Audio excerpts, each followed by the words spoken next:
ಬಾಗಲಕೋಟೆ ಜಿಲ್ಲೆ ಜಮಖಂಡಿ ತಾಲೂಕಿನ ಹುಲ್ಯಾಳ ಗ್ರಾಮದಲ್ಲಿ ಒಂದು ವಿಶೇಷ ಜಾಗೃತಿ ಅಭಿಯಾನ. ಹೌದು, ಇಂತಹ ಜಾಗೃತಿ ಅಭಿಯಾನಗಳು ಪ್ರತಿ ಗ್ರಾಮದಲ್ಲಿ ನಡೆದರೆ ಯುವಕರು ದುಶ್ಚಟಕ್ಕೆ ಬಲಿಯಾಗುವುದನ್ನು ತಪ್ಪಿಸಲು ತುಂಬಾ ಸಹಕಾರಿಯಾಗುತ್ತದೆ ಎಂಬುದರಲ್ಲಿ ಎರಡು ಮಾತಿಲ್ಲ. ಇತ್ತೀಚೆಗೆ ಹಲವಾರು ಯುವಕರು ಆನ್ಲೈನ್ ಗೇಮ್ನಲ್ಲಿ ಬಹಳಷ್ಟು ದುಡ್ಡು ಕಳೆದುಕೊಂಡು ಸಾಲಗಾರರಾಗುತ್ತಿದ್ದಾರೆ. ಮದ್ಯ ಸೇವನೆ ಹಾಗೂ ಜುಜಾಟದಿಂದ ಹಣ ಕಳೆದುಕೊಳ್ಳುವುದರ ಜೊತೆಗೆ ಮಾನಸಿಕ ಹಿಂಸೆ ಅನುಭವಿಸುತ್ತಿದ್ದಾರೆ. ಜೊತೆಗೆ ಆತ್ಮಹತ್ಯೆಗೂ ಶರಣಾಗುತ್ತಿದ್ದಾರೆ. ಇದರಿಂದ ಬಹುತೇಕ ಕುಟುಂಬದಲ್ಲಿ ತಂದೆ ತಾಯಿಗಳು ಸಂಕಷ್ಟಕ್ಕೆ ಸಿಲುಕುತ್ತಿದ್ದಾರೆ. ಇದನ್ನು ತಪ್ಪಿಸಲು ಗ್ರಾಮದ ಗುರುದೇವ ಆಶ್ರಮದ ಪರಮಪೂಜ್ಯ ಹರಸಾನಂದ ಶ್ರೀಗಳ ನೇತೃತ್ವದಲ್ಲಿ ಗ್ರಾಮದ ಹಿರಿಯರೆಲ್ಲರೂ ಒಗ್ಗಟ್ಟಾಗಿ ಯುವಕರಿಗೆ ತಿಳುವಳಿಕೆ ಹೇಳುವ ಅಭಿಯಾನವನ್ನು ಆರಂಭಿಸಿದ್ದಾರೆ. ಇದು ಮಾದರಿ ಹಾಗೂ ಅನುಕರಣೆಯ ಅಭಿಯಾನವಾಗಿದೆ. ಇದರಿಂದ ಗ್ರಾಮದ ಸ್ವಾಸ್ಥ್ಯ ಕಾಪಾಡಲು ತುಂಬಾ ಸಹಕಾರಿಯಾಗುತ್ತದೆ ಎಂಬುದರಲ್ಲಿ ಎರಡು ಮಾತಿಲ್ಲ. ನಿವೃತ್ತ ತಹಸೀಲ್ದಾರ್ ಬಸವರಾಜ್ ಗೋಟೆ, ನ್ಯಾಯವಾದಿ ರಾಜೀವ ಪೂಜಾರ, ಗುರುನಾಥ್ ಸುತಾರ, ಪಿಜಿ ಕೋರಿ, ಮಂಜುನಾಥ್ ಗಲಗಲಿ, ಬಸಪ್ಪ ಶಿರೋಳ, ಅರುಣ್ ಶಿವಶಿಂಪಿ, ನಿಂಗಪ್ಪ ದಬಾಳಿ, ಗಣಪತಿ ಗಲಗಲಿ, ಶ್ರೀಶೈಲ ಪೂಜಾರ, ರವಿ ಕೊಣ್ಣೂರ, ಪರಸಪ್ಪ ಅಶೋಕ್ ಝುಲಪಿ, ಬಸಪ್ಪ ಸೊರಗಾವಿ ಇತರರು ಉಪಸ್ಥಿತರಿದ್ದರು. ವರದಿ ಶಂಭುಲಿಂಗ, ಗೊಳಸಂಗಿ.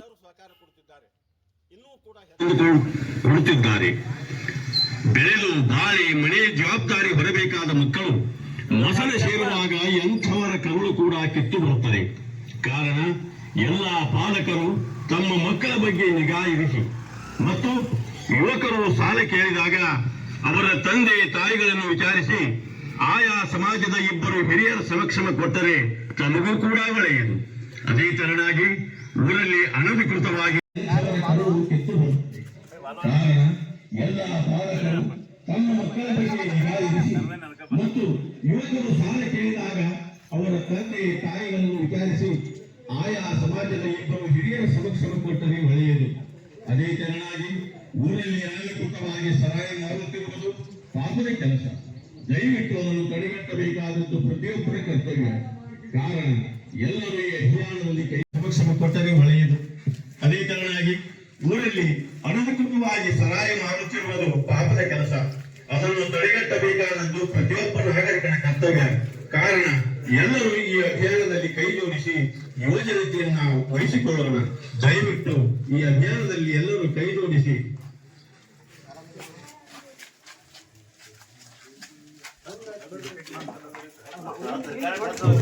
ಸರಾಯಿ ಮಕ್ಕಳು ಮೊಸಳ ಸೇರುವಾಗ ಎಂಥವರ ಕರುಳು ಕಿತ್ತು ಬರುತ್ತದೆ. ಕಾರಣ ಎಲ್ಲ ಪಾಲಕರು ತಮ್ಮ ಮಕ್ಕಳ ಬಗ್ಗೆ ನಿಗಾ ಇರಿಸಿ ಮತ್ತು ಯುವಕರು ಸಾಲ ಕೇಳಿದಾಗ ಅವರ ತಂದೆ ತಾಯಿಗಳನ್ನು ವಿಚಾರಿಸಿ ಆಯಾ ಸಮಾಜದ ಇಬ್ಬರು ಹಿರಿಯರ ಸಮಕ್ಷಮ ಕೊಟ್ಟರೆ ಒಳ್ಳೆಯದು. ಅದೇ ತೆರನಾಗಿ ಊರಲ್ಲಿ ಅನಧಿಕೃತವಾಗಿ ಸರಾಯಿ ಮಾರುತ್ತಿರುವುದು ಪಾಪದ ಕೆಲಸ. ದಯವಿಟ್ಟು ಅದನ್ನು ತಡೆಗಟ್ಟಬೇಕಾದದ್ದು ಪ್ರತಿಯೊಬ್ಬರ ಕರ್ತವ್ಯ. ಕಾರಣ ಎಲ್ಲರೂ ಈ ಅಭಿಯಾನದಲ್ಲಿ ಕೈ ಜೋಡಿಸಿ ಯುವ ಜನತೆಯನ್ನ ಉಳಿಸಿಕೊಳ್ಳೋಣ. ದಯವಿಟ್ಟು ಕೇಳಿರಿ. ಎಲ್ಲ ತಂದೆ ತಾಯಿ ಸಮಕ್ಷಮ ಕೊಟ್ಟರೆ ಒಳ್ಳೆಯದು. ಅದೇ ತರನಾಗಿ ಊರಲ್ಲಿ ಅನಧಿಕೃತವಾಗಿ ಸರಾಯಿ ಮಾರುತ್ತಿರುವುದು ಪಾಪದ ಕೆಲಸ. ಅದನ್ನು ತಡೆಗಟ್ಟಬೇಕಾದದ್ದು ಪ್ರತಿಯೊಬ್ಬ ನಾಗರಿಕನ ಕರ್ತವ್ಯ. ಕಾರಣ ಎಲ್ಲರೂ ಈ ಅಭಿಯಾನದಲ್ಲಿ ಕೈ ಜೋಡಿಸಿ ಯುವ ಜನತೆಯನ್ನು ನಾವು ವಹಿಸಿಕೊಳ್ಳೋಣ. ದಯವಿಟ್ಟು ಈ ಅಭಿಯಾನದಲ್ಲಿ ಎಲ್ಲರೂ ಕೈ ಜೋಡಿಸಿ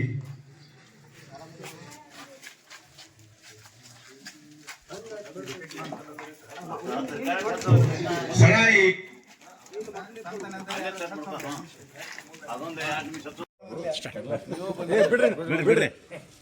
ಪೂಜ್ಯ ಗುರುಗಳಲ್ಲಿ ನಮಿಸಿ ಹುಲ್ಯಾಳ ಗ್ರಾಮದಲ್ಲಿ ಇತ್ತೀಚಲಾಗಿ ನಡೆಯುತ್ತಿರುವ ಮಕ್ಕಳ ಆತ್ಮಹತ್ಯೆ, ನದಿಯಲ್ಲಿಯೋ ಜಿಗಿದು ಉರು ಹಾಕ್ಕೊಂಡು ಔಷಧಿಗಳನ್ನು ತೆಗೆದುಕೊಂಡು ಎಲ್ಲೋ ವಾಹನಗಳನ್ನು ಹಾಯಿಸಿ ದೇಹ ಬಿಡುತ್ತಿರುವಂಥ ಈ ಮಕ್ಕಳನ್ನು ನೋಡಿದಾಗ ಒಟ್ಟಾರದ ಕಲಿಕರ ಅಂತ ಉಂಟಾಗುತ್ತೆ. ದೇಶ ರಕ್ಷಣೆ ಮಾಡಬೇಕಾದಂಥವ್ರು, ಈ ಧರ್ಮ ರಕ್ಷಣೆ ಮಾಡಬೇಕಾದಂಥವ್ರು, ಈ ಸಂಸ್ಕೃತಿಯ ರಕ್ಷಣೆ ಮಾಡಬೇಕಾದಂಥವ್ರು, ಮುಪ್ಪಾವಸ್ಥೆಯಲ್ಲಿರುವ ತಾಯಿ ತಂದೆಯನ್ನು ರಕ್ಷಣೆ ಮಾಡಬೇಕಾದಂಥವರು ಮೊದಲೇ ವ್ಯಸನಿಕರಾಗಿ ದೇಹ ತ್ಯಾಗ ಮಾಡಿದರೆ ತಾಯಿ ತಂದೆಯ ದೇಶದ ಧರ್ಮದ ಗತಿಯನ್ನು ಎಂಬ ಭಾವನೆಯನ್ನು ಅರ್ಥ ಮಾಡಿಕೊಂಡು ನಾವು ಹುಲ್ಯಾಳದ ಎಲ್ಲ ಹಿರಿಯರನ್ನು, ಎಲ್ಲ ಸಮಾಜದ ಹಿರಿಯರನ್ನು ಕರೆದುಕೊಂಡು ಒಂದು ಸಭೆಯನ್ನು ಮಾಡಿದ್ವಿ. ಸಭೆಯಲ್ಲಿ ನಾವು ಮುಖ್ಯವಾಗಿ 3 ವಿಷಯಗಳನ್ನು ಇಟ್ಟಿವಿ. ಮೊದಲನೇದು, ಆನ್ಲೈನ್ ಗೇಮ್ ಆಡಿ ಲಕ್ಷ ಸಾಲವನ್ನು ಮಾಡಿ ಆತ್ಮಹತ್ಯೆ ಮಾಡಿಕೊಳ್ಳುತ್ತಿರುವ ಯುವಕರನ್ನು ತಡೆಯುವುದು ಹೇಗೆ ಎಂಬುದರ ಬಗ್ಗೆ ಮೊದಲನೇ ಪ್ರಶ್ನೆಯನ್ನು ಹಾಕಿದ್ದೀವಿ. ಅದಕ್ಕೆಲ್ಲರೂ ಭಾಳ ಚೆನ್ನಾಗಿ ಹೇಳಿದರು. ಊರಿನ ಜನರೆಲ್ಲರೂ ಏನು ಹೇಳಿದರು, ಆಡೋರಿಗೆ ಆಡೋದು ಬೇಡ ಅಂತ ನಾವು ಹೇಳೋದು ಬೇಡ, ಆಡುವವರಿಗೆ ಸಾಲ ಕೊಡೋದು ಬೇಡ ಅಂತ ಹೇಳೋದು. ಊರಿನ ವತಿಯಿಂದ ಎಲ್ಲರೂ ಸೇರಿ ಸಾಲ ಕೊಡಬೇಡ್ರಿ, ಅವರಿಗೆ ಸಾಲ ಕೊಡುವುದಾದರೆ ಅವ್ರ ತಾಯಿ ತಂದೆ ಜೊತೆಗೆ ಮಾತನಾಡಿ ಸಾಲ ಕೊಡ್ರಿ, ಇಲ್ಲಪ್ಪ ಆದರೆ ಅದ್ರ ಜೊತೆಗೆ ಸಮಾಜದ ಹಿರಿಯರ ಜೊತೆಗೆ 4 ಜನರ ಜೊತೆಗೆ ಮಾತಾಡಿ ಸಾಲ ಕೊಡ್ರಿ, ಅವ್ನಿಗೊಬ್ಬನಿಗೇ ಸಾಲ ಕೊಟ್ರಿ ಅಂತಂದ್ರೆ ಅದನ್ನ ಕೇಳಿಕ್ಕೆ ಬಂದರೆ ನಾವು ಊರಿನವ್ರು ಯಾರು ಸಾಲ ಕೊಡಬೇಡಿ ಅಂತ ನಿಮಗೆ ತಿರುಗಿ ಕೊಡಲಿಕ್ಕೆ ಅವಕಾಶ ಕೊಡೋದಿಲ್ಲ ಅಂತ ಎಲ್ಲರೂ ನಿರ್ಣಯ ಮಾಡಿ, ಇನ್ನು ಎರಡನೆಯದಾಗಿ ಇಸ್ಪಟ್ ಆಡುವುದು. ಇದು ಒಂದು ದೊಡ್ಡ ಚಟ ನಮ್ಮ ಭಾಗದಲ್ಲಿ ಅದ. ಗುಡ್ಡದಲ್ಲಿ ಹೋಗಿ ಇಸ್ಪಟ್ ಆಡ್ತಾರೆ. ಅದಕ್ಕೆ ಪೊಲೀಸಿನವರು ಸಹಿತ ಸ್ವಲ್ಪ ನಿಗಾ ವಹಿಸಬೇಕು. ಊರಿನವರು ಯಾರೇ ಇಸ್ಪಟ್ ಆಡೋದನ್ನು ನೋಡಿದರೆ ಪೊಲೀಸರಿಗೆ ತಿಳಿಸಿ ಅವರನ್ನು ಆದಷ್ಟು ಬೇಗ ಜೈಲುಗಳಿಗೆ ಕಳಿಸಿದ್ದೀವಿ ಅಂತಂದರೆ ಅವರು ಆದಷ್ಟು ಬೇಗ ಆಡೋದನ್ನು ಬಂದ್ ಮಾಡ್ತಾರೆ. ಅದನ್ನು ಸಹಿತ ಊರಿನ ಹಿರಿಯರೆಲ್ಲರೂ ಕೂಡಿ ಅದನ್ನೂ ಒಂದು ಒಳ್ಳೆಯ ಕೆಲಸ ಮಾಡೋಣ ಅಂತ ನಿರ್ಣಯ ಮಾಡಿದೆ. ಮೂರನೆಯದು, ಶರಾಯಿಯನ್ನು ಊರಲ್ಲಿ ಮನೆಯಲ್ಲಿ ಇಟ್ಟುಕೊಂಡು ಶರಾಯಿ ಮಾಡ್ತಾರೆ, ಅಂಗಡಿಯಲ್ಲಿ ಇಟ್ಕೊಂಡು ಶರಾಯಿ ಮಾಡ್ತಾರೆ. ಈ ಶರಾಯಿ ಮಾರೋದರಿಂದ ಕುಡಿಯುವ ಹುಡುಗರಿಗೂ ಸಹಿತ, ಕುಡಿಯಲಾರದವರಿಗೂ ಸಹಿತ ಇಲ್ಲೇ ಸಿಗ್ತದಂದರೆ ಯಾಕೆ ಬಿಡೋದು ಅಂತ ಕುಡಿಯುವ ಚಟ ಬರುತ್ತೆ. ಹೀಗಾಗಿ ಈ ಊರಲ್ಲಿ ಚಟಗಾರರ ಸಂಖ್ಯೆಯೂ ಹೆಚ್ಚಾಗ್ತದೆ. ಕುಡಿದು ವಾಹನ ಓಡಿಸಿ ಅಲ್ಲಿ ಇಲ್ಲಿ ಆಕ್ಸಿಡೆಂಟ್ ಮಾಡಿ ದೇಹದ ಅನೇಕ ಕಾಲಗಳನ್ನು ಕಳ್ಕೊಂಡವರು, ಪ್ರಾಣವನ್ನೇ ಕಳೆದುಕೊಂಡವ್ರ ಸಂಖ್ಯೆ ಭಾಳ. ಅದಕ್ಕೆ ಇದೆಲ್ಲ ಆಗಬಾರ್ದು ಅನ್ನೋ ಉದ್ದೇಶದಿಂದ ನಾವು ಊರಿನ ಎಲ್ಲ ಸಮಾಜದ ಹಿರಿಯರ ಮುಂದೆ ಈ ವಿಷಯಗಳನ್ನು ಇಟ್ಟಾಗ ಅವರೆಲ್ಲ ಭಾಳ ಸಂತೋಷದಿಂದ ಈಗ ಅವಶ್ಯವಾಗ್ಯದ ಊರು ಸುಧಾರಣೆ ಆಗಬೇಕು, ಊರು ಒಳ್ಳೆಯದಾಗಬೇಕು ಅಂತಂದರೆ ಇಂದಿನ ಯುವಕರೇ ನಾಳಿನ ಪ್ರಜೆಗಳು, ಇಂದಿನ ಮಕ್ಕಳೇ ನಾಳಿನ ಪ್ರಜೆಗಳೇ ಇರದೇ ಇರುವಂಥ ದೇಶ ಆಗಬಾರ್ದು ಅನ್ನುವಂಥ ಉದ್ದೇಶದಿಂದ ಈ ಊರು ನಿರ್ವ್ಯಸನಿ ಊರಾಗಬೇಕು. ಇಲ್ಲಿ ವ್ಯಸನಿಕರು ಯಾರೂ ಇರಬಾರ್ದು, ಆ ರೀತಿ ಊರನ್ನು ನಿರ್ಮಾಣ ಮಾಡಬೇಕು.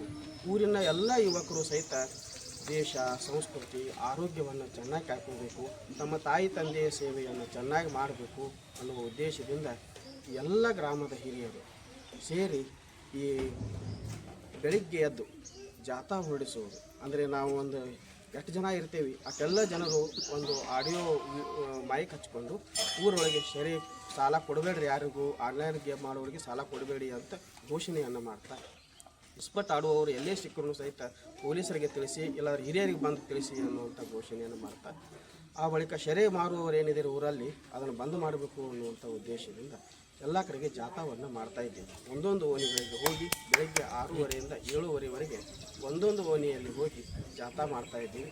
ಈಗ ಊರು ಜಾಥಾ ಮಾಡಿ ಮುಗಿಸಿದ್ದೀವಿ. ಇನ್ನು ಊರಿನ ಸುತ್ತಿರುವಂಥ ಪ್ಲಾಟ್ಗಳಲ್ಲಿ, ನಗರಗಳಲ್ಲಿ ಹೋಗಿ ನಾಳೆಯಿಂದ ನಾವು ಜಾಥಾ ಮಾಡ್ತಾ ಇದ್ದೀವಿ. ಇದಕ್ಕೆ ಊರಿನ ಎಲ್ಲ ಹಿರಿಯರು ಭಾಗವಹಿಸ್ತಾ ಇದ್ದಾರೆ, ಅತಿ ಸಂತೋಷದಿಂದ ಭಾಗವಹಿಸ್ತಾ ಇದ್ದಾರೆ. ಇದು ನಮ್ಮ ಕರ್ತವ್ಯ ಅನ್ನುವ ಭಾವ ಎಲ್ಲರಲ್ಲಿಯೂ ಮೂಡ್ಯದ. ಅದಕ್ಕಾಗಿ ಎಲ್ಲ ಹಿರಿಯರು ಸೇರಿ ಈ ಕಾರ್ಯಕ್ರಮ ಮಾಡ್ತಾ ಇದ್ದೀವಿ.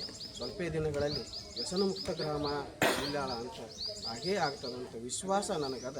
ಅದು ಮಾಡೇ ಮಾಡ್ತಾರೆ ಯುವಕರೆಲ್ಲರೂ ಸೇರಿ. ಮತ್ತು ಇದರಲ್ಲಿ ಯುವಕರು ಸಹಿತ ಭಾಳ ಉತ್ಸಾಹದಿಂದ ಭಾಗವಹಿಸ್ಲಿಕ್ಕಿರ್ತಾರೆ.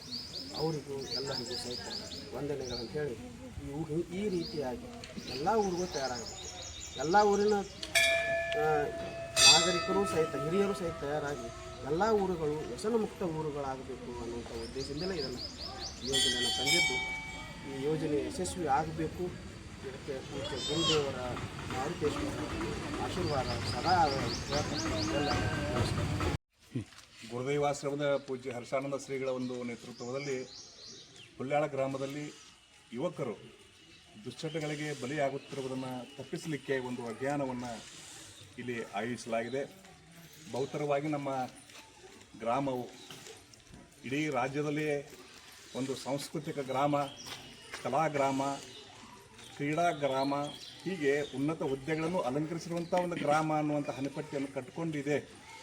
ಆದರೆ ಇತ್ತಿತ್ತಲಾಗಿ ಕೆಲ ಯುವಕರು ದುಶ್ಚಟಗಳಿಗೆ ಬಲಿಯಾಗುವುದರ ಮೂಲಕ ಗ್ರಾಮದ ಒಂದು ಹೆಸರನ್ನು ಕೂಡ ಕೆಡಿಸ್ತಾ ಇದ್ದಾರೆ ಅನ್ನುವುದರ ಮೂಲಕ ಇಡೀ ನಮ್ಮ ಗ್ರಾಮ ಇವತ್ತು ಆ ಇತಿಹಾಸವನ್ನು ಆ ಸಂಸ್ಕೃತಿಯನ್ನು ಮರಿಮಾಚಿ ಎಲ್ಲೋ ಒಂದು ಕಡೆ ತಪ್ಪು ದಾರಿಗೆ ಹೋಗ್ತಾ ಇದೆಯಲ್ಲ ಅನ್ನುವಂಥ ನೋವು ಬಹುಶಃ ನಮ್ಮ ಎಲ್ಲ ಹಿರಿಯರಿಗೆ ಅದು ಕಂಡುಬಂದಿದೆ.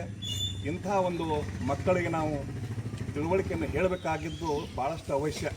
ಯಾಕಂತಂದರೆ ಅವರಷ್ಟು ಪಾಡಿಗೆ ಅವರನ್ನು ಬಿಟ್ಟು ನಾವು ಕೂತೀವತ್ತಂದ್ರೆ ನಮ್ಮಷ್ಟು ಮೂರ್ಖರ ಯಾರೂ ಅಲ್ಲ. ಸಮಾಜ ಕೆಡ್ತಾ ಇದ್ದರೆ ಜಾಣರು ಮೌನರಾಗಬಾರ್ದು, ಸ್ವಾಮೀಜಿ ಕೂಡ ಮೌನರಾಗಬಾರ್ದು, ಅವ್ರು ಹೊರಗೆ ಬರಬೇಕು, ಸಜ್ಜನರು ಕೂಡ ಹೊರಗೆ ಬಂದು ಅದಕ್ಕೆ ಹೋರಾಟ ಮಾಡಬೇಕು, ಬೀದಿಗೆ ಇಳಿಬೇಕು ಅನ್ನೋಂಥ ಒಂದು ನಮ್ಮ ಪರಿಕಲ್ಪನೆ ಇದೆ. ಆ ಒಂದು ನಿಟ್ಟಿನಲ್ಲಿ ಸಾಹಿತಿಗಳು ಕೂಡ, ಕಲಾವಿದರು ಕೂಡ ಈ ದುಶ್ಚಟಗಳಿಗೆ ಬಲಿಯಾಗುತ್ತಿರುವಂಥ ಈ ಸಮಾಜವನ್ನು ಒಂದು ಸನ್ಮಾರ್ಗಕ್ಕೆ ಹಚ್ಚಲಿಕ್ಕೆ ಇದು ಭಾಳಷ್ಟು ಪ್ರೇರಣೆ ಆಗುವಂಥ ಒಂದು ಕಾರ್ಯಕ್ರಮ ಅಂತ ನನ್ನ ಭಾವನೆ ಇದೆ. ದಯವಿಟ್ಟು ನಮ್ಮ ಗ್ರಾಮದ ಎಲ್ಲ ಯುವಕರಲ್ಲಿ ವಿನಂತಿಸಿಕೊಳ್ಳುವುದೇನೆಂದರೆ, ನಿಮ್ಮ ಅಕ್ಕಪಕ್ಕದಲ್ಲಿ ಅಂಥ ಇವತ್ತು ಒಂದು ಮಗು, ನಮ್ಮ ಇಲಾಖೆ ಸರ್ಕಾರ ಕೂಡ ಇವತ್ತು ಒಂದು ಆಜ್ಞೆ ಮಾಡಿದೆ, 16 ವರ್ಷದ ಮಕ್ಕಳ ಕೈಯಲ್ಲಿ ಮೊಬೈಲ್ ಕೊಡಬಾರ್ದು ಅನ್ನುವಂಥ ಒಂದು ಕಟ್ಟುನಿಟ್ಟಿನ ಆದೇಶ ಕೂಡ ಈ ಸದ್ಯ ಅದು ಬರ್ತಾ ಇದೆ. ಅದೇ ರೀತಿಯಾಗಿ ಸರಾಯಿ ನಿಷೇಧ ಅನ್ನುವಂಥದ್ದು ಕೂಡ ಭಾಳಷ್ಟು ಅವಶ್ಯ ಇದೆ. ಈಗ ಮಾದಕ ವಸ್ತುಗಳು ಕೂಡ ಈಗ ಕಿರಾಣಿ ಅಂಗಡಿಗಳಲ್ಲಿ ನಾವು ಇಟ್ಕೊಂಡು ಅವ್ರು ಮಾರಾಟ ಮಾಡ್ತಾ ಇದ್ದಾರೆ. ನಾವು ನೋಡಿಕೊಂಡು ಹಾಗೆ ಕಣ್ಣು ಮುಚ್ಕೊಂಡು ಹಾಗೆ ಕೂತ್ಬಿಡ್ತೀವಿ ನಾವು. ಇದೆಲ್ಲ ನಮಗೆ ದೊಡ್ಡ ತಪ್ಪಾಗ್ತಾ ಇದೆ. ಅದಕ್ಕೆ ದಯವಿಟ್ಟು ಲೈಸೆನ್ಸ್ ಇಲ್ಲಾರ್ದಂತಹ ಅನಧಿಕೃತವಾಗಿ ಮಾರಾಟ ಮಾಡುವಂಥ ಸರಾಯಿ ಅಂಗಡಿಗಳು ಗ್ರಾಮದಲ್ಲಿ, ಇದು ನಮ್ಮ ಗ್ರಾಮ ಅಷ್ಟೇ ಅಲ್ಲ, ಇದು ಇಡೀ ನಾಡಿನಲ್ಲಿ ಭಾಳಷ್ಟು ಗ್ರಾಮಗಳು ಕೂಡ ಇಂಥ ದುಶ್ಚಟಕ್ಕೆ ಬಲಿಯಾಗ್ತಾ ಇವೆ.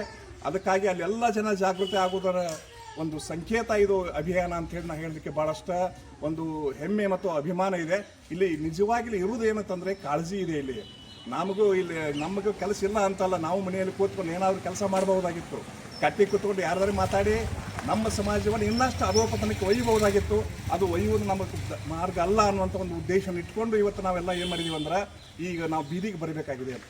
ಬೀದಿಗೆ ಸಜ್ಜನರು ಮಹಾತ್ಮರು ಬಂದಾರ ಅಂತಂದ್ರೆ ಏನೋ ಒಂದು ಸಮಾಜಕ್ಕೆ ಕಳಂಕ ಬರ್ತಾ ಇದೆಯಲ್ಲ, ಅದನ್ನು ನಾವೆಲ್ಲರೂ ಕೂಡಿ ಸರಿದೂಗಿಸೋಣ ಅನ್ನುವಂಥ ಒಂದು ಜಾಗೃತಿ ಗ್ರಾಮದಲ್ಲಿ ಮೂಡುವಂಥ ಅವಶ್ಯಕತೆ ತುಂಬ ಇದೆ. ಅದಕ್ಕಾಗಿ ನಮ್ಮ ಎಲ್ಲ ಯುವಕರು ಇವತ್ತು ಏನಾಗಬೇಕು ಅಂತಂದರೆ, ಸುಮ್ಮನೆ ಯಾರ್ಯಾರ್ದು ಮಾತು ಕೇಳ್ಕೊಂಡು ಎಲ್ಲೋ ಒಂದು ಮೂಲೆಗೆ ಕುಳಿತುಕೊಳ್ಳೋದು ಅಲ್ಲ. ಸಜ್ಜನರು ಇಲ್ಲಿದ್ದಾರೆ, ಸತ್ಸಂಗ ಎಲ್ಲಿ ನಡೀತಾ ಇದೆ, ಗುರು ಹಿರಿಯರ ಒಂದು ಮಾರ್ಗದರ್ಶನ ಎಲ್ಲಿ ಸಿಗ್ತದೆ ಅನ್ನೋಂಥದ್ದು ಹುಡುಕಿಕೊಂಡು ಹೋದರೆ ಬಹುಶಃ ನಾವು ದುಶ್ಚಟಗಳಿಗೆ ಬಲಿಯಾಗಲಿಕ್ಕೆ ಸಾಧ್ಯ ಇಲ್ಲ. ಆ ನಿಟ್ಟಿನಲ್ಲಿ ನಮ್ಮ ಎಲ್ಲ ಯುವಕರು ಇವತ್ತು ಜಾಗೃತರಾಗಬೇಕು. ನಮ್ಮ ಸಮಾಜಕ್ಕೆ ಕೈ ಜೋಡಿಸಿರುವುದರೊಂದಿಗೆ ನಾವೆಲ್ಲ ಇವತ್ತು ಏನು ಮಾಡಬೇಕಾಗಿದೆ ಅಂತಂದ್ರೆ, ಒಂದು ಜಾಗೃತಿಯನ್ನು ಮೂಡಿಸುವಂಥ.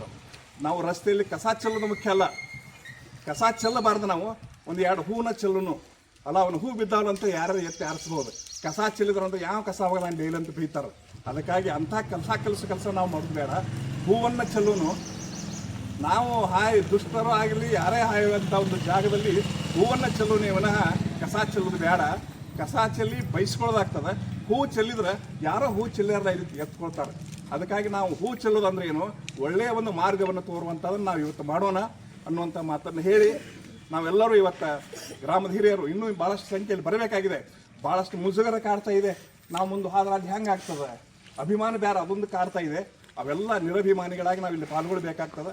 ಆ ನಿಟ್ಟಿನಲ್ಲಿ ನಾವು ಈ ಒಂದು ಜಾಗೃತಿ ಕಾರ್ಯಕ್ರಮ ಅಥವಾ ಅಭಿಯಾನದಲ್ಲಿ ಪಾಲ್ಗೊಳ್ಳೋದ್ರ ಮೂಲಕ ನಮ್ಮ ಈ ಸಮಾಜದ ಮುಂದಿನ ನಮ್ಮ ಸಂಪತ್ತೇನಿದೆ ಪೀಳಿಗೆ, ಯುವ ಪೀಳಿಗೆ, ಅದಕ್ಕೆ ಮಾರ್ಗದರ್ಶನ ನೀಡಲು ಭಾಳಷ್ಟು ಒಳ್ಳೆಯ ಅವಕಾಶ ಅಂತ ಹೇಳಿ ನಾನು ನನ್ನ 2 ಮಾತುಗಳನ್ನು ಮುಗಿಸ್ತಾ ಇದ್ದೀನಿ. ಹುಲ್ಯಾಳ ಗ್ರಾಮದಲ್ಲಿ ಸಿದ್ದೇಶ್ವರ ಮಠದ ಹರ್ಷಾನಂದ ಮಹಾಸ್ವಾಮಿಗಳವರ ನೇತೃತ್ವದಲ್ಲಿ ನಮ್ಮ ಗ್ರಾಮದ ಎಲ್ಲ ಸಮಾಜದ ಹಿರಿಯರು ಕೂಡಿಕೊಂಡು ನಮ್ಮ ಗ್ರಾಮದಲ್ಲಿ ನಡೆಯುತ್ತಿರತಕ್ಕಂಥ ಈ ಆನ್ಲೈನ್ ಜೂಜಾಟ ಮತ್ತು ಕುಡಿತ, ಸೆರೆ ಕುಡಿಯುವಿಕೆ, ಇಸ್ಪೇಟಾಟ, ಈ ಮುಂತಾದವುಗಳ ಈ ಅನೇಕ ಚಟುವಟಿಕೆಗಳನ್ನು ಬಂದ್ ಮಾಡಬೇಕು, ಕಡಿಮೆ ಮಾಡಬೇಕು ಅನ್ನೋ ಒಂದು ಉದ್ದೇಶದಿಂದ ನಾವು ಮೊದಲು ಗ್ರಾಮದಲ್ಲಿ ಈ ಆನ್ಲೈನ್ ಆಟ ಆಡುವಂಥ ಯುವಕರಿಗೆ ಯಾರೂ ದಯವಿಟ್ಟು ಸಾಲವನ್ನು ಕೊಡಬಾರ್ದು ಅಂತ ತಿಳ್ಕೊಂಡು ಅವ್ರಿಗೆ ವಿನಂತಿ ಮಾಡ್ಕೊಂಡಿವಿ.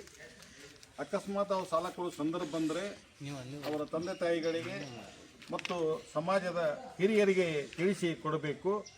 ಆದಷ್ಟು ಬಿಡುವುದು ಒಳ್ಳೆಯದು ಅಂತ ತಿಳ್ಕೊಂಡು ಅವರಲ್ಲಿ ನಾವು ವಿನಂತಿಪೂರ್ವಕವಾಗಿ ಕೇಳ್ಕೊಂಡಿದ್ದೀವಿ.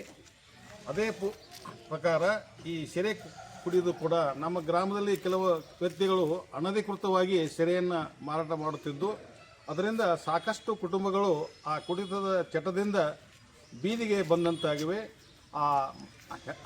ಆ ಕುಟುಂಬದ ಹೆಣ್ಣು ಮಕ್ಕಳ ಮತ್ತು ಮಕ್ಕಳ ಪರಿಸ್ಥಿತಿಯನ್ನು ನೋಡಿ ನಮ್ಮ ಗುರುಗಳು ಇದೊಂದು ನಿರ್ಣಯವನ್ನು ತೆಗೆದುಕೊಂಡು ಈಗ ನಾವು ಪ್ರತಿದಿನ ಬೆಳಗ್ಗೆ 6:30 ಗಂಟೆಯಿಂದ 7:30 ಗಂಟೆವರೆಗೆ ಪ್ರತಿ ಗ್ರಾಮದಲ್ಲಿ ಓಣಿ ತಿರುಗಾಡಿ ಜಾಗೃತಿ ಕಾರ್ಯಕ್ರಮವನ್ನು ನಾವೆಲ್ಲರೂ ಗುರುಗಳ ನೇತೃತ್ವದಲ್ಲಿ ಎಲ್ಲ ಗ್ರಾಮದ ಸರ್ವ ಸಮಾಜದವರು ಕೂಡಿಕೊಂಡು ಈ ಒಂದು ಕಾರ್ಯಕ್ರಮ ಮಾಡಿದ್ದೀವಿ. ಅದು ನಮಗೆ ಯಶಸ್ವಿಯಾಗಿ ಕಾಣ್ತಾ ಇದೆ. ಧನ್ಯವಾದಗಳು. ಇತ್ತೀಚಿನ ದಿನಗಳಲ್ಲಿ ನಮ್ಮ ಊರಲ್ಲಿ ಯುವ ಜನಾಂಗ ಹಾದಿ ತಪ್ಪುತ್ತಿದೆ. ಭಾಳಷ್ಟು ಮಂದಿ ಮೊಬೈಲ್ನಲ್ಲಿ ಜೂದಾಟ ಆಡಿ ರೊಕ್ಕ ಕಳ್ಕೊಂಡಿದ್ದಾರೆ, ಸಾಲ ಮಾಡ್ಕೊಂಡಿದ್ದಾರೆ. ಅದರಿಂದ ಸರಾಯಿ ಕುಡಿದು ಗುಟ್ಕಾ ತಿನ್ನುತ್ತಾ ದುಶ್ಚಟದಲ್ಲಿ ದಾಸರಾಗಿ ತಮ್ಮ ಜೀವನವನ್ನೇ ಹಾಳು ಮಾಡಿಕೊಂಡಿದ್ದಾರೆ. ಭಾಳಷ್ಟು ಮಂದಿ ಆತ್ಮಹತ್ಯೆಯನ್ನು ಕೂಡ ಮಾಡಿಕೊಂಡಿದ್ದಾರೆ. ಇದರಿಂದ ಸಣ್ಣ ವಯಸ್ಸಿನಲ್ಲಿ ದೊಡ್ಡವರಾಗಿ ತಮ್ಮ ಮನೆಯ ಜವಾಬ್ದಾರಿಯನ್ನು ಹೊರಬೇಕಾದಂಥ ಸಮಯದಲ್ಲಿ ಅವರು ತಮ್ಮ ಜೀವ ಕಳೆದುಕೊಂಡು ಅವರ ತಂದೆ ತಾಯಿಗಳಿಗೆ ಅಪಾರ ದುಃಖವನ್ನು ಕೊಡುತ್ತಿದ್ದಾರೆ. ಈ ವಿಷಯವನ್ನು ನಮ್ಮ ಹರ್ಷಾನಂದ ಮಹಾಸ್ವಾಮಿಗಳು ಮನಗಂಡು ಒಂದು ದಿನ ಊರು ಹಿರಿಯರನ್ನೆಲ್ಲರನ್ನು ಕೂಡಿಸಿಕೊಂಡು ಇದಕ್ಕೇನಾದರೂ ಒಂದು ಪರಿಹಾರ ಮಾಡೋಣ ಅಂತ ತಿಳ್ಕೊಂಡು ನಾವು ಎಲ್ಲ ಹಿರಿಯರು ಎಲ್ಲರೂ ಕೂಡಿಸ್ಕೊಂಡು ಪ್ರತಿದಿನ ಮುಂಜಾನೆ 6:30 ಗಂಟೆಯಿಂದ 7:30 ಗಂಟೆವರೆಗೆ ಈ ಯಾರೂ ಸರಾಯಿ ಕುಡಿಬಾರದು, ಜೂದಾಟ ಆಡಬಾರದು, ಇಸ್ಪೇಟ ಆಡಬಾರದು ಅನ್ನುವಂಥ ತಿಳುವಳಿಕೆಯನ್ನು ಪ್ರತಿ ಓಣಿಯಲ್ಲಿ ಹೋಗಿ ಎಲ್ಲರಲ್ಲೂ ಮನವಿ ಮಾಡಿಕೊಳ್ಳುವಂಥ ಕೆಲಸ ಮಾಡ್ತಿದ್ದೇವೆ. ಈ ಅಭಿಯಾನಕ್ಕೆ ದಯವಿಟ್ಟು ಊರನವರು